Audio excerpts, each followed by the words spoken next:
Hello students, we are here once again to continue the chapter of dimensions of class 11 CBSE which we have started in the last session. In the last session we have studied what are dimensions and how to find the dimensions of different physical quantities like force, velocity, acceleration, momentum, etc. Now, in this session, we shall start with the applications of dimensions. Okay,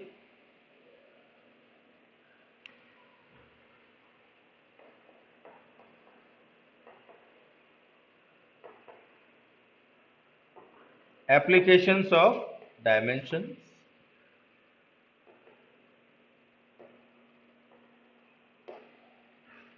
In this, the first application is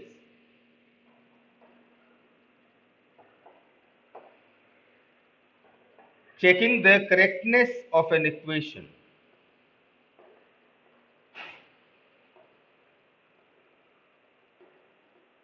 हम लोग पढ़ेंगे किसी equation को check करना कि वो dimensionally correct है या नहीं। तो इसका रूल क्या रहेगा कि कोई भी इक्वेशन हो उसमें लेफ्ट हैंड साइड के जो डायमेंशंस होते हैं उनको राइट साइड के डायमेंशंस के बराबर होना चाहिए। What is the rule? Rule is dimensions on LHS must be equal to dimensions of RHS, and RHS means equation में या तो वो बायनॉमियल हो सकती है या ट्राइनॉमियल या पॉलिनॉमियल फॉर्म में, तो उसके जितने भी पार्ट्स होंगे वो सारे पार्ट्स के डायमेंशंस लेफ्ट साइड के डायमेंशंस के बराबर होने चाहिए। ये रूल है इसका, और ये बहुत आसानी से समझ में आ जाएगा आपको जब हम कोई एग्जाम्पल लेंगे। तो let us check the equation example v equal to u plus at. This is the equation which you have to check whether it is correct dimensionally or not. ये इक्वेशन चेक करना है कि dimension के method से ये ठीक है या नहीं है। तो राइटिंग डायमेंशंस बोथ साइड्स, ये लिखेंगे आप। बिल्कुल आसान है। ये v क्या है? फाइनल वेलोसिटी, मतलब है तो वेलोसिटी। u क्या है? इनिशियल वेलोसिटी, है तो वेलोसिटी ही। a क्या है? एक्सेलरेशन, और t इज टाइम। तो ये चार चीजें दिख रही हैं, v, u, a और t। ठीक है। तो वेलोसिटी के डायमेंशन, चाहे वो इनिशियल वेलोसिटी हो या फाइनल वेलोसिटी हो, डायमेंशन तो वही रहेंगे। तो डायमेंशन लिखेंगे LT माइनस वन। क्या होते हैं वेलोसिटी के डायमेंशन? LT माइनस वन, वो लिख दिया। इक्वल टू साइन ऐसे ही लगाइए। U इनिशियल वेलोसिटी है, इनिशियल वेलोसिटी के डायमेंशन क्या होते हैं? वही जो वेलोसिटी के होते हैं। तो LT माइनस वन ये लिख दिया, प्लस साइन ऐसे का ऐसा ही लगा दीजिए आप। एक्सेलरेशन के डायमेंशन क्या होते हैं? LT माइनस टू, और टाइम के डायमेंशन t। ठीक है। अब इसमें कोई चीज आपको दिख रही है जिसमें हम सिंप्लीफाई करना चाहिए हमें? ये तो LT माइनस वन है, कंप्लीट एज इट इज रहेगा। ये LT माइनस वन है, ये भी कंप्लीट एज इट इज रहेगा। ये जो है इसको हम सिंप्लीफाई कर सकते हैं, है ना। तो LT माइनस टू और t की पावर वन है, तो minus two plus one minus one होगा। यानी हम सिंप्लीफाई करके फाइनली जब लिखें तो क्या हो गया? ये बन गया LT माइनस वन। ये देखिए, अब इक्वेशन को ध्यान से देखिए। डायमेंशंस ऑन एलएचएस, एलएचएस में क्या है, L T minus one must be equal to dimensions of RHS, का मतलब आरएचएस में अगर वो बायनॉमियल है, ट्राइनॉमियल है, तो हर एक पार्ट के डायमेंशन वो एल टी माइनस वन यानी लेफ्ट साइड के डायमेंशन के बराबर होने चाहिए। तो लेफ्ट साइड के हो गए एल टी माइनस वन, और राइट साइड में देखें इक्वेशन के दो हिस्से थे u और ए टी, तो u के dimension L T minus one जो कि एल एच एस के बराबर है, ए टी इस पूरे पार्ट का dimension L T minus one निकल के आया, तो ये भी LHS के बराबर है। Hence this equation is dimensionally correct. सबको समझ में आ गया होगा, तो आप क्या लिख देंगे, इक्वेशन इज डायमेंशनली करेक्ट।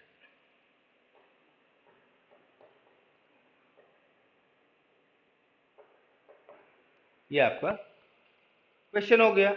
ऐसे ही कोई भी इक्वेशन आप चेक कर सकते हैं bye the method of dimensions कि ये इक्वेशन सही है या नहीं है। एक और इक्वेशन लें आपके लिए एग्जाम्पल के लिए, example s equal to u t plus half a t square. अब ये इक्वेशन लेना है आपने, चेक करें, बड़ी आसानी से अब आप कर सकते हो। तो एल एच एस में डायमेंशन हम क्या लिखेंगे, राइटिंग डायमेंशंस बोथ साइड।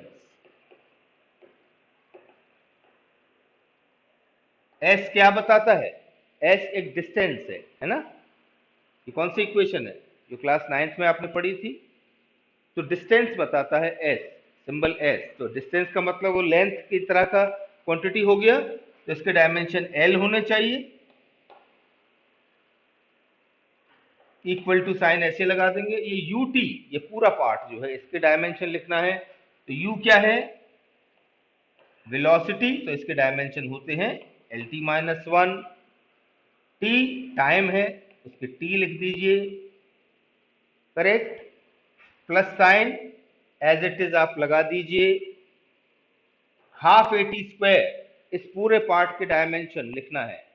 तो हाफ बताया था आपको, हाफ क्या है, ये कांस्टेंट पार्ट है, इसको इग्नोर कर देना है। कहीं भी किसी भी इक्वेशन में कांस्टेंट आता है तो उसको इग्नोर कर देना है। तो क्या बचा, एक्सेलरेशन, एक्सेलरेशन ए, इसके डायमेंशन क्या है, एल टी माइनस टू, और टी स्क्वायर यानी टाइम का स्क्वायर, स्क्वायर लगा दीजिए, टाइम का टी कैपिटल होता है। ये आपका बन गया है। अब इसको हम देखें, सिंप्लीफाई कर सकते हैं। एल एज इट इज रहेगा, ये हो गया टी की power minus one into T की पावर प्लस वन, तो ये खत्म हो गया, तो बचा एल, ये खत्म हो गया, तो बचा एल प्लस, इसको देखिए टी की पावर माइनस टू और प्लस टू, ये कैंसिल हो गया, तो क्या बचा एल। अब देखिए इक्वेशन को, dimensions on LHS are equal to dimensions of individual terms on RHS. RHS में जितने पार्ट थे उनके डायमेंशंस इस एलएचएस वाली क्वांटिटी के डायमेंशंस के बराबर हैं। Hence this equation is dimensionally correct. Equation is dimensionally correct, ये आपने लिख देना है।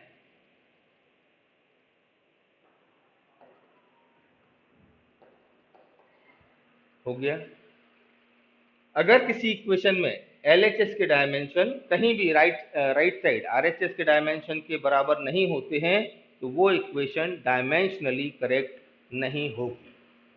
ये है आपका फर्स्ट एप्लीकेशन ऑफ डायमेंशन। मैं समझता हूं सभी बच्चों को समझ में आ गया होगा। बहुत बढ़िया। अब हम लोग आगे बढ़ जाएं, और आगे बढ़ेंगे तो आ गया है एप्लीकेशन नंबर 2। एप्लीकेशन नंबर 2 वो क्या कहता है, to derive a formula for a given physical quantity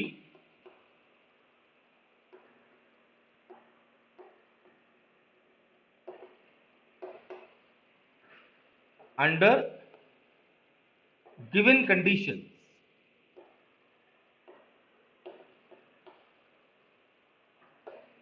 किसी दी हुई फिजिकल क्वांटिटी का फॉर्मूला बनाना है by the method of dimension, और कुछ कंडीशंस दी हुई हैं, उन कंडीशंस को देखते हुए हमें फॉर्मूला बनाना है। तो ये सेकंड एप्लीकेशन है, और इसको समझने के लिए सबसे बढ़िया क्या है, एक क्वेश्चन ले लें। ये क्वेश्चन आपके एग्जाम में भी 2 मार्क्स 3 मार्क्स तक का 3 मार्क्स का क्वेश्चन ये आता है किसी भी क्लास 11 एग्जाम में, चाहे वो पीरियडिक टेस्ट आपका पीटीज हो, है ना, या टर्म एग्जाम, कोई भी एग्जाम हो, उसमें ये क्वेश्चन एक अगर डायमेंशन से आया तो ये 3 मार्क्स में कैटेगरी में आएगा। तो क्वेश्चन क्या है, to find the question, to find the time period of a simple pendulum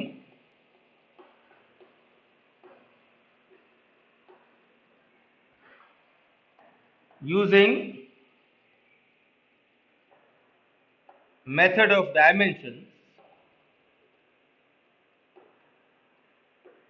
given that t यानी time period of pendulum t depends upon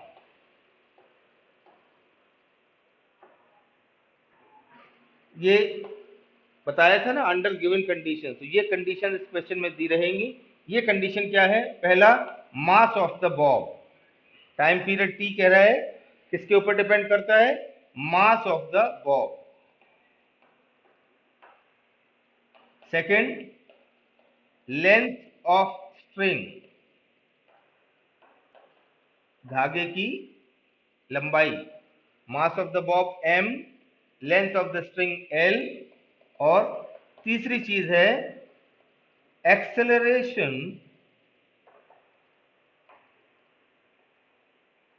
due to gravity g। इसके ऊपर 3 चीजों पर टाइम पीरियड डिपेंड करता है। तो कह रहा है किसी भी सिंपल पेंडुलम का टाइम पीरियड t, उसका फॉर्मूला बनाकर बताइए by using the method of dimension. ये क्वेश्चन है, and this question is of 3 marks. ये आपने करना है। मेरे ख्याल से सभी बच्चों को ये क्वेश्चन क्लियर हो गया होगा। और अब इसको हम कैसे सॉल्व करते हैं, बहुत बढ़िया है, बहुत आसान मेथड। अब देखिए,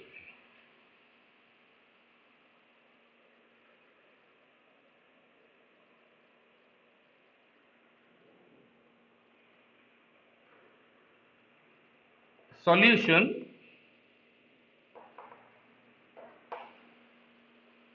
हमें क्या दिया था, सबसे पहले t किसके ऊपर डिपेंड करता है, तो t is proportional to, t is directly proportional to m means mass of the bob, length of the string, और एक्सेलरेशन ड्यू टू ग्रेविटी। इन 3 चीजों के ऊपर टाइम पीरियड डिपेंड करता है, ऐसा क्वेश्चन में दिया था आपको। ठीक, तो अगर हम ऐसे लिखते हैं t is directly proportional to m into l into g, ठीक है, तो ये सही नहीं होगा। मास के साथ प्रोपोर्शनल है टाइम, तो क्या जरूरी है कि मास का पावर 1 हो? लेंथ के साथ प्रोपोर्शनल है, तो क्या जरूरी है l का पावर 1 हो, या ऐसे ही g का पावर 1 हो? ये तो जरूरी है नहीं। ये पावर ही तो है जिनके बारे में हम इस चैप्टर में पढ़ रहे हैं, जिन्हें डायमेंशंस बोला गया है। तो हम इनको ढूंढने चले हैं, तो इसलिए इनको मान लेंगे a b c। अब हम क्या कहेंगे, t is directly proportional to m to the power a into l to the power b into g to the power c। ये आपका पहला स्टेप रहेगा किसी भी क्वेश्चन में, जब कहीं भी आपको फॉर्मूला बनाना हो किसी भी गिवन फिजिकल क्वांटिटी का, तो पहला स्टेप ये रहेगा। यहां ये फैक्टर्स जो दिए हैं आपको, यहां पर ये 3 फैक्टर्स हैं, ये अभी लिमिटेशंस ऑफ डायमेंशन एक लास्ट में छोटा सा टॉपिक बोलते हैं हम, वो लिमिटेशंस में आएगा। ये फैक्टर्स 3 मैक्सिमम हो सकते हैं या 2 होंगे, फिर है ना, 2 हो सकते हैं, 3 हो सकते हैं। तो फिलहाल यहाँ पर 3 है, तो पहला स्टेप तो ये हो गया। अब हम शुरू कर दें सोल्यूशन।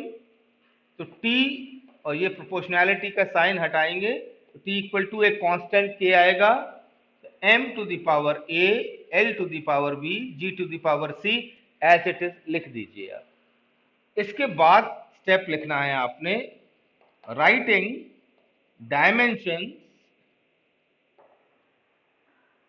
बोथ साइड, दोनों तरफ आपने डायमेंशंस लिखने हैं। जब डायमेंशंस लिखेंगे तो आप कंप्लीट फॉर्म यूज करेंगे। कंप्लीट फॉर्म का मतलब हर क्वांटिटी का डायमेंशन आप m, l और t में दिखाएंगे, चाहे उसमें m की पावर 0 हो, चाहे t की पावर 0 हो, उससे मतलब नहीं है। आपको कंप्लीट फॉर्म में लिखना है, क्योंकि हम लोग इसको फिर आगे यूज करेंगे इक्वेशंस में। तो ये टाइम, यहां पर लेफ्ट साइड में क्या है, टाइम t की पावर 1 है, m और l इसमें है नहीं, कोई बात नहीं, लेकिन लिखना है आपने, है ना, और हम पावर 0 दिखाएंगे। तो m to the power 0, l to the power 0, t to the power 1, ये कंप्लीट रिप्रेजेंटेशन हो गया डायमेंशन का टाइम के लिए। ठीक है, ऐसे ही आगे बढ़े। यहां पर देखा m मास है, ये इसके तो m होते हैं, तो इसको आप as it is power a ये है आपका। ठीक है, l क्या है, लेंथ, एज इट इज, तो पावर b है इसका, कैपिटल L लिखना है बस, पावर b हो गया। g क्या है, एक्सेलरेशन ड्यू टू ग्रेविटी, तो एक्सेलरेशन का आप जानते हैं lt-2 होता है, और पावर इसमें यहाँ पर c है, तो c लगा दीजिए आप बॉक्स ब्रैकेट के ऊपर। ठीक है, फिर से देखें, m to the power 0, l to the power 0, t to the power 1 equal to, अब यहां देखिए इसको सिंप्लीफाई कर दीजिए, इसको भी mlt के रूप में लिखना है। तो m to the power a, l to the power b, और यहां पर देखिए क्या केवल l to the power b है यहां पर, और कहीं पर l की पावर दिखाई दे रही है? तो आपको यहां दिखाई दे रहा है l to the power c, तो l to the power b into l to the power c, तो क्या बना, l to the power b plus c बन गया। इंडिसेस का रूल है। t को देखें, t की पावर -2 और उसके ऊपर पावर क्या चढ़ा है, c, तो t की पावर -2c हो गया ये देखिए कितना बढ़िया, आसान है ये। अब इसके बाद लिखना है, जब ऐसा कर लें आप, उसके बाद लिखना है कंपेयरिंग द पावर।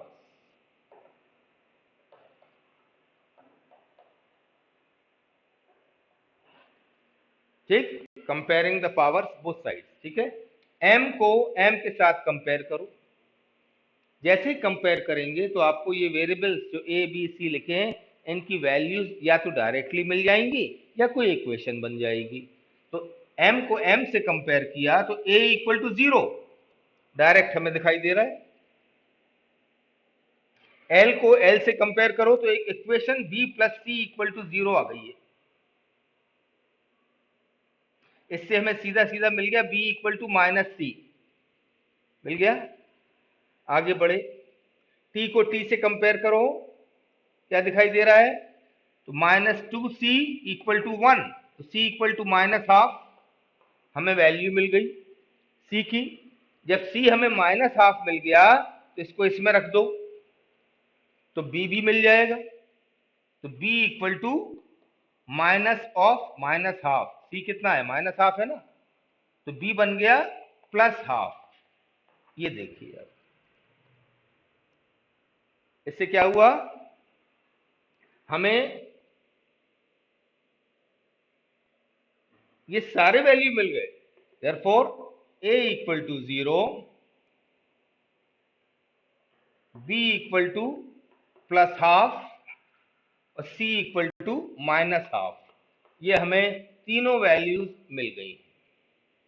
अब क्या काम बचा है, ये तीनों वैल्यूज को उठा के आप वहां ले जाओ जहां के वाला फॉर्मूला आपने लिखा है। ठीक है, तो आप लिखेंगे putting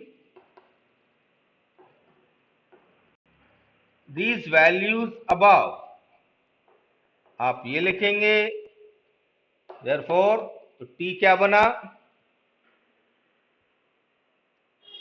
k m to the power 0 into l to the power b कितना था, प्लस हाफ, तो हाफ ये लिख दिया, और g to the power c है, तो g to the power c का मतलब कितना है, c माइनस हाफ है, तो ये लिख दिया, ये आ गया। अब m टू दी पावर 0 तो 1 होता है, तो t इक्वल टू k और l to the power half, ये हो गया। इसको हम लोग लिख सकते हैं, नीचे ले जाएं तो g की पावर ये प्लस का हो जाएगा, ये माइनस का है, तो 1 अपॉन जी की पावर हाफ प्लस का हो जाएगा, तो ये बन गया k, this is root l, l की पावर हाफ का मतलब रूट l, g की पावर हाफ का मतलब रूट g, तो ये ऐसा कर दीजिए इसको, के रूट एल अपॉन जी, ये देखिए ये बन गया है फॉर्मूला। टाइम पीरियड का पेंडुलम का फॉर्मूला आपने बना लिया है, और अब यहां तक जब सॉल्व कर लिया तो आपको मिल गए पूरे 3 मार्क्स। अगर वो क्वेश्चन में ये देता है यूज के इक्वल टू 2 पाई, अगर उसने ये लिखा तो फिर आप ये के की वैल्यू रख देंगे और बन जाएगा कंप्लीट वो फॉर्मूला जो कि इसका होता है। ठीक है, पुटिंग के इक्वल टू 2 पाई, ये 2 पाई कैसा है, एक्सपेरिमेंटली, ये आपने अपनी तरफ से नहीं कर देना है, ये साइंटिस्ट ने निकाले हैं, सारे कांस्टेंट्स के अपने अपने वैल्यूज होते हैं, अलग अलग फॉर्मूले में अलग अलग कांस्टेंट जो होते हैं के, उनके अलग अलग वैल्यूज होते हैं, और साइंटिस्ट ने लेबोरेटरी में निकाला है। ठीक है, तो वो फिक्स्ड है, therefore t equal to 2 pi under root l upon g, this is the complete formula for time period of a simple pendulum. I hope all of you have followed and understood this solution and concept very easily now. Okay, so this is application number 2, and now when you have understood this, let us come to the last application, and that is third application,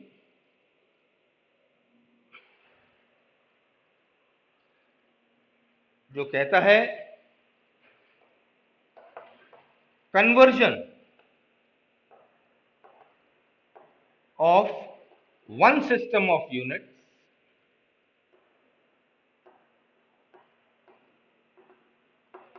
into another।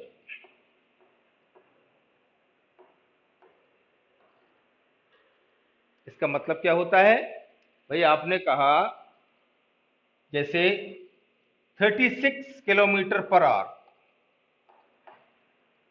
ये speed है, ये आपने जो बोला 36 kilometre per our, ये तो एक system of unit है जिसमें हम किलोमीटर पर आवर में स्पीड बता रहे हैं। अब इसी स्पीड को हम मीटर पर सेकंड में जानना चाहते हैं, तो वो दूसरा सिस्टम हो गया स्पीड लिखने का। उसको बनाने के लिए मैथ का तो आप मेथड जानते हो, इंटू 5/18 आपने कर दिया, ठीक, तो ये हो गया 10 मीटर पर सेकंड। ऐसे करते हैं बच्चे क्लासेस 7th 8th में, है ना। अब 10 मीटर पर सेकंड यही स्पीड आ गई है, लेकिन मीटर पर सेकंड एक दूसरा सिस्टम है यूनिट्स का। जैसे आपने फोर्स लिखा 10 न्यूटन, तो न्यूटन क्या है, एक सिस्टम ऑफ यूनिट है। अब इसी फोर्स को अगर मुझे मैं कुछ और कहूं, जैसे मैंने कहीं पर बोला 5 डाइन, ये भी फोर्स है, लेकिन डाइन्स क्या है, दूसरा सिस्टम है यूनिट का। अब इसी चीज को हम, एक ही चीज को कहने का मतलब एक सिस्टम में लिखें और दूसरे सिस्टम में लिखें तो क्या लिखें, और बात बराबर होनी चाहिए। जैसे और इजी कर दें समझने के लिए, आपने बोला 1 मीटर लेंथ, 1 मीटर। अब इसी को मैं दूसरे सिस्टम में समझना चाहता हूं, तो आप इसी बात को लिख सकते हैं कितने सेंटीमीटर। बच्चे नहीं करते हैं जैसे छोटी क्लासेस में, है ना, तो 5th 6th 7th में फिल इन द ब्लैंक्स का क्वेश्चन आया, 1 metre equal to how many centimetre, तो बच्चे यहां लिखते हैं 100, यही लिखते हैं आप। तो इसका मतलब क्या होता है वो छोटे बच्चे तो नहीं जानते। अब आप क्लास 11th में बच्चे मैच्योर हो गए हैं, सिलेबस बढ़ता है, जब हायर स्टडीज में आते हैं धीरे धीरे, अब आप समझेंगे और कि ये क्या है। 1 मीटर मेजर किया था एक सिस्टम में, ठीक है, ये दूसरे सिस्टम में मेजर किया हमने, जैसे SI unit of system, SI units हो गया आपका, सीजीएस यूनिट हो गया, या एमकेएस सिस्टम हो गया, या FPS foot pound second system भी होता है ना। तो ये दो अलग अलग सिस्टम में एक ही बात को कैसे लिखा जाए, तो दोनों में अंतर किस चीज का आया। इसमें लिखा, जब मीटर में लिखा लेंथ को हमने, ये देखो ये है लेंथ, तो हो गया 1 मीटर, यहां से यहां तक हो गया, ये लेंथ हो गई 1 मीटर। अब इसी को हम दूसरे सिस्टम में लिखना चाहते हैं, तो हमें यहां पर एक न्यूमेरिकल क्वांटिटी क्या लिखना पड़ी, 100, तब हम बराबर कर पाएंगे 1 मीटर के। तो 100 का मतलब इस 1 मीटर लेंथ को हमने छोटे छोटे ऐसे 100 हिस्सों में बांट दिया, 0 से लेके 100 तक, तब जाके हमने 1 मीटर लेंथ कवर की। यानी ये 1 मीटर लेंथ को 100 टुकड़ों में बांटा, तो हर एक टुकड़ा कितना कहलाएगा, 1 सेंटीमीटर। तो ऐसे ही चलते चलते 1 सेंटीमीटर, 2 सेंटीमीटर, 3 सेंटीमीटर, चलते चलते कहां पर पहुंचे, 100 सेंटीमीटर तक। यानी 1 मीटर लेंथ एक सिस्टम में अगर मेजर करें तो 1 मीटर कहते हैं, और दूसरे में करें तो 100 सेंटीमीटर लिख सकते हैं। तो न्यूमेरिकल क्वांटिटी में चेंज आ गया, इसमें 1 लिखा तो यहां 100 लिखा। तो ये जो एप्लीकेशन है, एप्लीकेशन नंबर 3, ये बताएगा कि हम कैसे कन्वर्ट करेंगे वन सिस्टम ऑफ यूनिट्स को दूसरे सिस्टम। यही है आपका थर्ड एप्लीकेशन। तो let us start with the method and we'll solve one question also. okay, मान लीजिए कि कोई फिजिकल क्वांटिटी है जिसके डायमेंशन क्या है, m to the power x, l to the power y, t to the power z, ये उसके डायमेंशन है। ठीक, अब एक फर्स्ट सिस्टम में हमने किसी क्वांटिटी को कैसे लिखा, m1 to the power x, l1 to the power y, t1 to the power z, ऐसे लिखा। दूसरे सिस्टम में इसी क्वांटिटी को लिखा m2 to the power x, l2 to the power y और t2 to the power z। अब एक ही मेजरमेंट को दो अलग अलग सिस्टम में लिखना, बात बराबर होनी चाहिए। तो n1 कोई न्यूमेरिकल क्वांटिटी, जैसे वहां पर मैंने बताया था 1 मीटर में 1 जो है न्यूमेरिकल क्वांटिटी है। तो मान लीजिए कि इस फर्स्ट सिस्टम में, this is system 1, this is system 2, okay, इसमें न्यूमेरिकल क्वांटिटी एसोसिएटेड क्या है, n1, और जब इसको बराबर करें तो हमें कोई और न्यूमेरिकल क्वांटिटी यहां लगानी पड़ेगी, तो मान लो वो n2 है। ठीक, ये मैं इसलिए बता रहा हूं, ये फॉर्मूले के फॉर्म में आपको याद हो जाएगा। ठीक है, तो ये हो गए दोनों बराबर, जैसे 1 मीटर इक्वल टू 100 सेंटीमीटर। ठीक, वही चीज हो गई है। अब क्वेश्चन क्या आता है, इफ n1 इज नोन, अगर n1 हमें मालूम है तो n2 बताइए कितना होगा, ये क्वेश्चन है। ठीक है, तो डायरेक्ट हम फॉर्मूले के रूप में इसको बनाएं तो क्या बनेगा, आप लिखेंगे if n1 is known then n2 is obtained as, तो N2 कैसे निकालेंगे? N2 इक्वल टू, अब ये फॉर्मूला बन जाएगा, N2 equal to N1 into, अब ये देखिए M1 to the power x है, ये M2 to the power x है, this whole thing upon this, जब करेंगे तो क्या बन गया? M1 upon M2 whole to the power x बन गया, L1 upon L2 whole to the power y, T1 upon T2 whole to the power z। अब ये फॉर्मूले की तरह नहीं बन गया, this is in the form of a formula. अब इसमें आप दोनों अलग अलग सिस्टम्स के वैल्यूज रखते जाइए और आप आसानी से कन्वर्ट कर सकते हैं। अभी भी बच्चों को केवल ये जनरल फॉर्म में देखकर 100% समझ में पूरा नहीं आएगा, जब हम क्वेश्चन सॉल्व करेंगे तो आपको बड़ी आसानी से समझ में आ जाएगा। तो हम जल्दी से एक क्वेश्चन ले लेते हैं, ठीक है? ये देखिए क्वेश्चन आएगा आपके एग्जाम में, ये भी 3 मार्क्स कैटेगरी का क्वेश्चन आएगा। क्वेश्चन है कन्वर्ट 1 न्यूटन इंटू डाइन। लो ये क्वेश्चन बना दिया। आप 1 joule equal to how many erg, ये भी बना सकते हैं। ये क्वेश्चन है आपके लिए, आप घर में प्रैक्टिस के लिए कर लीजिएगा। Convert 36 kilometre per hour into metre per second, कितने मीटर पर सेकेंड? ये एक और क्वेश्चन बन गया, ये भी आप सॉल्व करेंगे घर में प्रैक्टिस के लिए, ठीक है? ये मैं करके बता रहा हूं आपको। कन्वर्ट 1 न्यूटन इंटू डाइन्स ऐसे लिखा हुआ आएगा सवाल, या फिर कहेंगे how many dynes are there in 1 newton, find by the method of dimension, ठीक है? तो सबसे पहले आपको क्या देखना है, कौन सी, आपको सबसे पॉइंट की बात बता रहे हैं ना, इसको याद रखना पहले, इस क्वेश्चन को सॉल्व करने से पहले किस क्वांटिटी की बात हो रही है, किस फिजिकल क्वांटिटी के बारे में हमसे पूछा जा रहा है। सबसे पहले आपकी नजर उस पर जाना चाहिए। इसको देखकर आप समझ गए होंगे किस फिजिकल क्वांटिटी के बारे में बात हो रही है।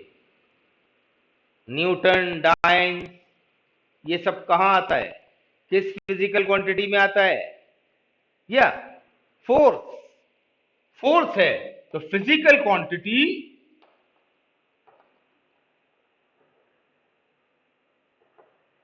Is force.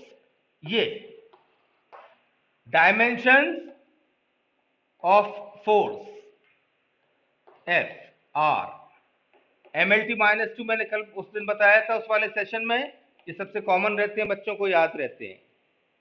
तो आपका जो फॉर्मूला अभी हमने बताया था उसमें जो डायमेंशन थे एक्स वाई जेड, ठीक है, उसकी वैल्यू आपको डायरेक्ट इसमें से मिल जाएगी, है ना? तो फॉर्मूला क्या बताया था आपको? Since N2 equal to N1 into M1 upon M2 whole to the power x, L1 upon L2 whole to the power y और T1 upon T2 whole to the power z। मैं फिर से इसलिए लिख रहा हूं जिससे आप देख के समझ जाएं हमें क्या क्या चीजें चाहिए हैं। तो यहां पर x y z, तो x इक्वल टू, अब ये देखिए मैंने कहा ना फोर्स के डायमेंशन क्या है, MLT-2, तो m की पावर 1, l की पावर 1 और t की पावर -2, तो x इक्वल टू 1 आ गया। m की पावर में रहता है ना x, तो x इक्वल टू 1 है, y इक्वल टू 1 है, ये l की पावर में y रहता है, t की पावर में z रहता है, तो z इक्वल टू -2, ये हमें मिल गए। ठीक, अब हमें क्या चाहिए? M1, M2, L1, L2, T1, T2 ये चाहिए हमें, ठीक है? इसके अलावा क्या चाहिए? N1, and N1 is equal to, उसने क्या बोला था क्वेश्चन में? 1 न्यूटन इंटू डाइन। 1 न्यूटन एक सिस्टम है और दूसरे सिस्टम के लिए हमें निकालना है, तो इसमें फर्स्ट सिस्टम में ये N1 होना चाहिए ना, तो N1 इक्वल टू 1 है। तो इतनी चीजें यहां दिखाई दे रही हैं, ठीक है? अब देखिए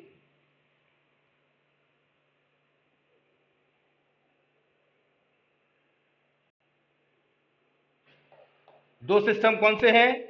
न्यूटन किस में होता है? SI system. डाइन किस में होता है? सीजे सिस्टम। एसआई सिस्टम में मास को कैसे लिखते हैं आप? केजी में, तो 1 केजी हो गया। लेंथ को कैसे लिखते हैं? मीटर में, तो 1 मीटर हो गया। टाइम को कैसे लिखते हैं? ये सेकंड्स में रहेगा, t1 1 सेकंड हो गया। अब सीजे सिस्टम देखिए, मास को कैसे लिखेंगे? ग्राम में होता है, 1 ग्राम। ये तो सीजीएस है ना। लेंथ को किसमें लिखते हैं? सेंटीमीटर, तो 1 सेंटीमीटर है ये। और टाइम को टाइम सेकंड में ही रहता है। ये देखिए, अब सारी चीजें आपके सामने आ गई हैं। जो वैल्यूज हमें चाहिए थी सारी आपके सामने आ गई हैं, और अब हम लोग वैल्यूज प्लेस करेंगे। देयरफॉर n2 इक्वल टू, आप प्लेस कर सकते हैं सब लोग। n2 फॉर्मूला क्या था? n1, तो n1 की जगह 1, m1 अपॉन m2।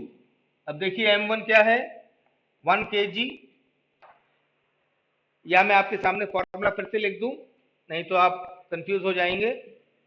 मैं फिर से लिख देता हूं, n2 equal to n1 into m1 upon m2 whole to the power x, l1 upon l2 whole to the power y, और t1 upon t2 whole to the power z। ये formula था आपका, ठीक है।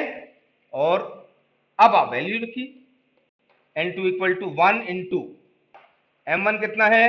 ये देखिए 1 kg अपॉन m2 कितना है? 1 ग्राम, और पावर x कितना है? 1, तो 1 लिखिए। अब देखिए L1 अपॉन L2, L1 कितना है? 1 मीटर, तो 1 metre upon 1 centimetre, power y कितना है? 1, तो ये 1 हो गया।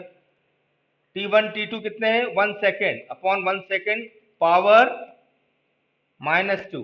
ये देखिए, ये आपने लिख देना है। क्लियर हो गया सबको कि ये वैल्यूज हमने प्लेस कर दी हैं। जो वैल्यूज थी बस प्लेस करना है आपको। तो n2 कितना हो गया फिर? n2 इक्वल टू, इसको पूरा लिखना है हमेशा। m1 1 kg है, तो 1 kg लिखना है, ठीक है। अब देखिए 1 kg को हम लोग क्या लिख सकते हैं? 1000 ग्राम लिख सकते हैं 1 kg को, अपॉन 1 ग्राम। यही था आपका, देखिए पावर 1 था। 1 मीटर को क्या लिख सकते हैं? 100 सेंटीमीटर अपॉन 1 सेंटीमीटर। ये देखिए पावर 1 था। और 1 सेकेंड अपॉन 1 सेकेंड, ये तो कैंसिल ही हो गया, तो ये कुछ भी नहीं रहेगा उसकी जगह। अब इनको ध्यान से देखिए, g cancels out, cm cm ये कैंसिल आउट, तो क्या बचा हमारे पास? यहाँ 3 जीरो है और यहाँ 2 जीरो है। n2 equal to 10 to the power of 5। Hence क्या निकालना था हमें? 1 न्यूटन में कितने dyne? Hence 1 newton is equal to 10 to the power of 5 dyne. This is your answer. अब बताइए, बिल्कुल क्लियर है, आसान है। बस आपको ये फॉर्मेट जो फॉर्मूले का है ये दिमाग में रखना है। कैसे बना है ये, इसका कंसेप्ट क्या है, ये दिमाग में रखना है।